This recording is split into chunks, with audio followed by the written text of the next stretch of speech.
بسم اللہ الرحمن الرحیم۔ السلام علیکم۔ ہمارے اس چینل میں ہم آپ کو خوش آمدید کہتے ہیں۔ رات کا 1 بج رہا تھا جب میں سڑک پر بھٹکتی پھر رہی تھی۔ کوئی جائے پناہ نہ تھی جہاں پر میں سر چکا کر بیٹھ سکتی۔ ویسے بھی مرتے ہوئے انسان کو زمین ہی کافی ہوتی ہے۔ یہی سوچ کر میں اس درخت کے نیچے بیٹھ گئی اور اپنی موت کا انتظار کرنے لگی، لیکن اپنے ہاتھ میں وجود اس ننھے وجود کا کیا کرتی جو بدت لپٹتا روئے چلا جا رہا تھا۔ لیکن میرے اندر اتنی طاقت نہ تھی کہ میں اس سے کچھ کھلا سکتی، کیونکہ میں خود ایک ایسی عورت تھی جو قبر کے دھانے پر کھڑی اپنی ہی موت کا انتظار کر رہی تھی۔ پھر میں نے اپنے بچے کو کپڑے میں لپیٹ کر اس درخت کے نیچے رکھا اور خود زمین پر جا گری۔ دھیرے دھیرے میرے پاس قدموں کی چھاپ سنائی دینے لگی۔ ایسے لگ رہا تھا جیسے موت کا فرشتہ میری طرف بڑھ رہا ہو، لیکن یہ کیا، آنے والا تو کوئی اور ہی چہرہ تھا۔ اس کی روشنی جیسی میرے وجود پر پڑنے لگی، لیکن بجائے موت کے کیا میں زندگی کی طرف لوٹ رہی ہوں؟ یہ سوچ کر میں بہت حیران پریشان تھی۔ میرا نام کوثر ہے۔ میری قیامت خیز داستان سن کر آپ کی آنکھوں میں بھی آنسو آ جائیں گے۔ میں ایک غریب گھرانے سے تعلق رکھتی تھی۔ میرے ابا ایک مزدور تھے۔ ہم 7 بہن بھائی تھے۔ اس مہنگائی کے دور میں صرف ابا کمانے والے تھے، اس لیے اکثر گھر میں فاقے ہوتے۔ ایک کمرے کے چھوٹے سے کرائے کے مکان میں اماں ابا کے ساتھ رہتے تھے۔ میری عمر اس وقت 18 سال تھی، جبکہ مجھ سے بڑا ایک بھائی تھا، لیکن آوارہ لڑکوں میں رہ کر اس نے خود کو نشے کی لت لگا لی تھی۔ اس وجہ سے ابا نے اسے گھر سے نکال دیا۔ اس کا کوئی اتا پتہ نہ تھا۔ اماں نے اس کا صدمہ دل پر لے لیا اور وہ بیمار رہنے لگے۔ میں اپنے سارے چھوٹے بہن بھائیوں کو سنبھالتی تھی۔ غربت کی وجہ سے وہ ایک ایسے فاؤنڈیشن اسکول میں پڑھ رہے تھے جس میں نہ یونیفارم لینا پڑتا اور نہ ہی کتابیں، سب کچھ وہ فاؤنڈیشن والے ہی مہیا کرتے تھے۔ ایسے میں صرف 5 کلاس ہی پڑھ پائی تھی۔ مجھ پر اماں سمیت پورے گھر کی ذمہ داری تھی۔ اب اماں نے میرے بڑے بھائی کا صدمہ دل پر لے لیا تھا، اس لیے وہ گھر سے باہر نہ نکلتی۔ ہر وقت بھائی کو ایجاد کر کے روتی رہتی تھی، کیونکہ جب سے ابا نے غصے میں اسے گھر سے نکالا تھا تب سے وہ پلٹ کر ایک بار بھی گھر واپس نہیں آیا۔ اب اماں کو سمجھاتے کہ اس کا خیال دل سے نکال دے، لیکن اماں کیسے اپنے جگر گوشے کو بلا سکتی تھی۔ لیکن ایسے میں اچانک ایک طوفان آیا جس نے میری پوری زندگی بدل کر رکھ دی۔ ہمارے علاقے میں رہنے والا ایک امیر آدمی اماں ابا کے پاس آیا اور ان سے کہنے لگا کہ میرا ایک جاننے والا ہے، اسے دوسری شادی کرنی ہے۔ تمہاری جوان لڑکی ہے، اس کی شادی اس آدمی سے کر دو، تمہارے دن بدل جائیں گے، بدلے میں وہ تمہیں 5 لاکھ روپے دے گا۔ ابا یہ سن کر حیران رہ گئے، کہنے لگے میں ہرگز اپنی بیٹی کا سودا نہیں کروں گا۔ بھلے ہی میں ایک غریب آدمی ہوں، لیکن مجھے یہ لالچ نہیں کہ میں کسی انجان آدمی سے اپنی کم عمر بیٹی کی شادی کر دوں۔ لیکن وہ آدمی تو ابا کو دھمکیاں دینے پر اتر آیا اور کہنے لگا چاچا تیرے دن بدل جائیں گے، دیکھ وہ آدمی بہت امیر ہے، اسے دوسری شادی کرنی ہے کیونکہ پہلی بیوی سے اسے 4 بیٹیاں ہیں، وہ بیٹے کی وجہ سے دوسری شادی کرنا چاہتا ہے۔ تو 5 لاکھ روپے لے کر اپنا کوئی کاروبار کر لے اور اپنے خاندان کے لیے کوئی سہولت پیدا کرو، ورنہ تیری زندگی تیری اس غربت کی چکی میں پستے ہوئے گزر جائے گی۔ میں بھی دروازے کے پیچھے سے اس آدمی کی باتیں سن رہی تھی۔ جیسے ہی وہ ہمارے گھر سے باہر گیا میں فوراً ابا کے پاس آئی اور کہنے لگی ابا تو اس آدمی کی بات مان دے، ہمارے گھر میں فاقے ہو رہی ہیں، اماں کو بھی علاج کی ضرورت ہے، 5 لاکھ میں تیرے بہت سے مسئلے حل ہو جائیں گے۔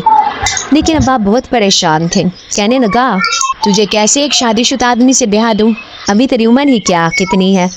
لیکن میں سمجھ رہی تھی کہ گھر کے حالات ایسے نہیں کہ ابا مزید کچھ سوچ سمجھ سکے۔ جو میرے کہنے پر ملا کر ابا اس بات پر راضی ہو گئے اور میری شادی اس پہلے سے شادی شدہ آدمی سے کر دی۔ سادگی سے 4 لوگوں کی موجودگی میں میرا نکاح اس آدمی سے ہو گیا تھا۔ پھر میں دلہن بن کر کمرے میں بیٹھی تھی جب دروازہ کھول کر کوئی اندر آیا۔ آنے والی میری سوتن تھی جو مجھے آگ برساتی نظروں سے گھور کر کہنے لگی تجھے یہاں سے بیٹا پیدا کرنے کے لیے لایا گیا ہے، اس لیے اپنی اوقات میں رہنا۔ میں نے اس کی بات سن کر خاموشی سے سر جھکا لیا۔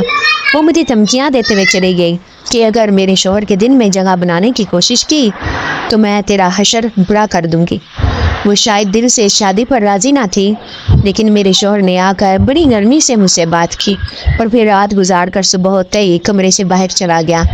اب میں اپنی سوتن کے رحم و کرم پر اس گھر میں رہ رہی تھی۔ اس نے پہلے دن ہی مجھے میری اوقات بتا دی تھی کہ میری اس گھر میں کیا جگہ ہے۔